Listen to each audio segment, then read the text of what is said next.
All right, everyone, welcome to the first episode of the CTO Show.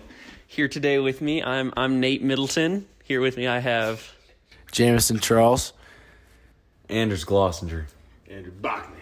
and we are going to have a monthly podcast. We are also missing Zane Kuljian, Reed Copperthwaite, and Julia Hanen. They were unable to attend today because they were preoccupied. But we figured to start off, we would introduce ourselves. So, JMO, take us away. Jameson, a.k.a. JMO. I make the tracks, press the buttons on stage, and I have not a lot of musical experience. When did you start doing music? I started in September of last year. Of last year. Great. Well, I'm Nate Middleton. I can kind of produce. I can kind of rap. I do. He can rap. I do some production stuff. I'm basically a glorified mic setter-upper and manager. So, yes. I am Anders Glossinger. I founded the band, got all these fine gentlemen here, and I play the acoustic guitar and electric, and yeah. Electrician and acoustician. I'm Andrew Bachman. I play guitar. Let's see. What else do I do? I think, yeah. Oh, okay. Here, awesome. I'm Andrew Bachman. I play electric guitar. I'm the electrician of the band. And let's see. Fun fact about myself: I was born out of this country, Where were you born? Russia. Nice. Oh, we forgot to do fun facts. What are our fun facts? That is a fun fact. Fun fact was I didn't start music till September. Oh, what was your fun fact? I have around 27 tattoos. My fun fact is that I have can rap. I guess rap. that's kind of a fun fact. I was going to say my fun fact is that I have a 32 Severe I have a peanut 30 allergy. I do have a severe peanut allergy. You can pop shove it. I can pop shove it. I have a 32-inch vertical jump. From standing. That's my fun ridiculous. fact. That's ridiculous. All right. Well, next off, we have kind of how CTO came to be. Who are we? So, Anders, can you tell us a little bit about how we started off? Start off with, what does CTO mean? Yes. What does the actual name? Yes. Yeah. CTO is Russian. It's actually pronounced Sito.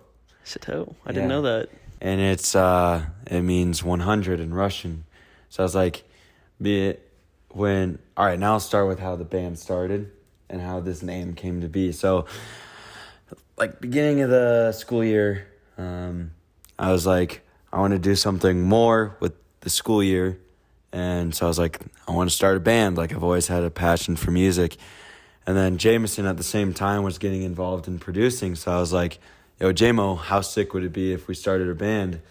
And then we started like messing around with ideas of like names and stuff. And I was like, what about CTO? I was on like Google Translator and I was just messing around with words. And I was like, 100, that's CTO. That's pretty cool. Like, it's short, sweet, and it looks good, you know? So we were both like, yeah, that's gnarly. And then me and Jim were like, all right, now what? So like he started making like mixes and stuff. And I was like, we need a band, you know, like he's obviously pushing for a passion. And so then I knew Nate could do all the studio stuff and I didn't know how much of a producer he was and how well he could actually rap and shit like that. So I was like, yo, Nate. And I talked to Jameson because we're kind of like the founding too. And I was like, how would you feel about getting Nate? And he's like, yeah, I'm all for it. Like, we need a audio technician and stuff. So Studio technician. Yeah, studio technician. So Nate, sure enough, he was like, yeah, I'm down. So we got him and he was helping set up mics and stuff. And then we have a studio class at Valor. And Reflection. yeah, this is where Reed, the nerd, comes in.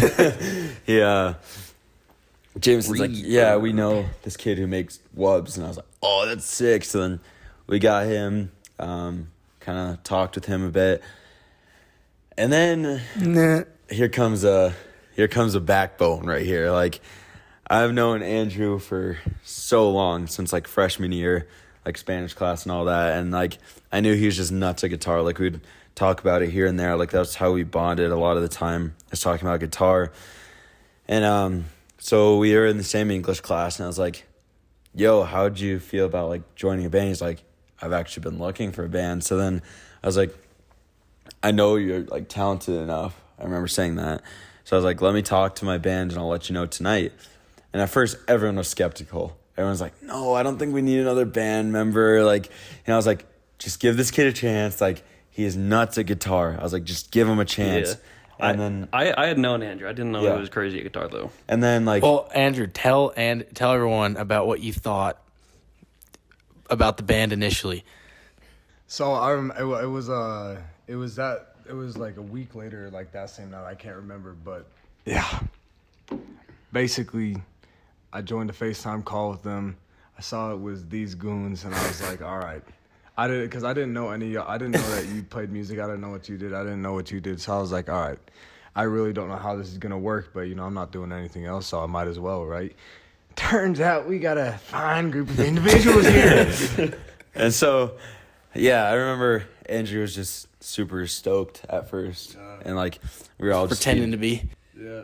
we were all feeding off his energy. I was scared, bro, because I was like, am I really gonna waste this year with a group of people who don't want to make music and are just saying they want to, or is this actually going to become something? So of course there was a bit of there was some questions at the beginning, but hey, we're here now. So Yeah. So yeah, like it's fine. we got Andrew, and then like so then we started making beats, and Andrew was adding awesome rhythms and stuff. And then we're like, shit, we need a vocalist. Like, we can't do this. And then everyone has kind of known Julia at some point. I don't know if you have. She's in the studio recording class or the songwriting class. So then we're like, we need a vocalist. She's always in the studio, and we know how good her voice is. So we're like, all right, I did this, and some of the band members, not including Jameson, was not happy about it at first. No, Jameson. It was just I was the only one unhappy about it. Yeah. Because the day before, we were like, hey, Anders, when we add new people, we have to talk about it before. And then Julia was singing on the track, releasing at a later date. And she sung, and then Anders liked it a little too much. Yeah, it was phenomenal. I was like, we need to make more songs like this. So then I was like, Julia, you ought to be in the band. And then she thought it was a joke, because this was when we were still talking about. We were talking about like Moab, and she was like, "Can I come and like, can I be in the band?" And we like, she was like joking about it, and then we were like, "Sure." And she was like, "Wait, seriously?" Yeah. And we were like, "Yeah." And she was like, "Oh, sick." Yeah. So that's kind of how Julia came to be. And then this big tall bastard from California, editing professional, Zane. He came from California. We didn't know him a whole lot, but he makes a lot of edits, and they're kind of all over Valor. And we're all like, yeah, he'd be a good asset. And like, he kept dropping a lot of hints that he wanted to be in a band, because he was in one in California, but he had to leave. I was talking to him about it. He was in my studio class, and like, he was way advanced for the whole class. Like, he was writing laps around him. And so I was like, yeah, we have a band. Because then at that point I was like, we can't add anyone else, because me and JMO had talked about it. Like, there's just not a lot of room for musicians and stuff. And then sure enough, like, things just lined up that like we needed what he had, and like his editing skills and stuff are just unreal. So then, yeah, that's kind of the story of. That's Zane, by the way. That's Zane. But that's kind of where we are. We have released up to this point 2 songs. Hide and Seek back in, when was it? Was that December? Yeah, December. Not our best work. Not the best work. Still Not check the it out on best work. Spotify. Still check it out. On April 30th, released Pink Clouds. It's out on all It's a platforms. banger. Go give it a stream. Doing pretty well. Tell It's us doing what very you well. think. Feel free to contact us with any feedback on that. Yes, so we kind of wanted to walk everyone through our creative process. So, JMO, what was the process with Pink Clouds?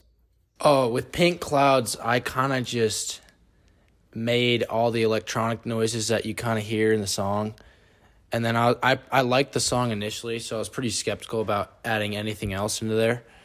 But then I was like, wait, maybe we need some melodies. And so we got Andrew on the track. He made a sound in Logic and just kind of did some melodic stuff on there and then did some chugs on the drop to like fill everything out and make it a lot more energetic. And then now our process is just I make all the electronic noises, Andrew lays guitar on it, and then we get a vocalist into the studio and just record it from there. Anders also puts acoustic guitar on it. Yes. I just kind of help Nate where I can. is the glue. Kind of. You definitely But are. hopefully I will be doing something on some future stuff. Yeah, so we figured we would tell some fun stories now. So I'm gonna start off. So it was actually the night that we were making To Feel Alive. which is in the future. Yeah. And so basically we had finished up at around 3 o'clock, 4 o'clock. In the morning. In the morning. In the morning, yeah, 3 o'clock, 4 Oh, o'clock is in the that- morning. And this was the night when we had gone and driven around everywhere. No, No. it was not. This was To Feel Alive night. This was To Feel Alive night. Oh, okay. Feeling alive tonight. Feel Alive night. But we were going to bed. You were right there. I was right here, and Jameson was just being an idiot. And you said, as you were laying down, me and Jameson started talking. We're like, oh, we're gonna try to get him to fall asleep with his mask on. So then we started telling you like, all right, Nate, you can't get COVID on the blanket. You can't. You're gonna fill the room with COVID. And you were like so disappointed, but you were like, all right. And he actually started to fall asleep with the mask on. And then Jameson was came so over tired. and started tucking you in and With at least 10 blankets. yeah, with at At least least. 10 blankets. I was sitting over here not being able to breathe. I was laughing so hard, bro. It was hilarious. That was good. It was good. That was. Nice and comfortable. It was. Safe. It was. This is You're actually so very. safe. This is a very nice couch. If If you watch it on YouTube, you can see. it is quite comfortable. But yeah. So that's our fun story time. Let me move past your feet.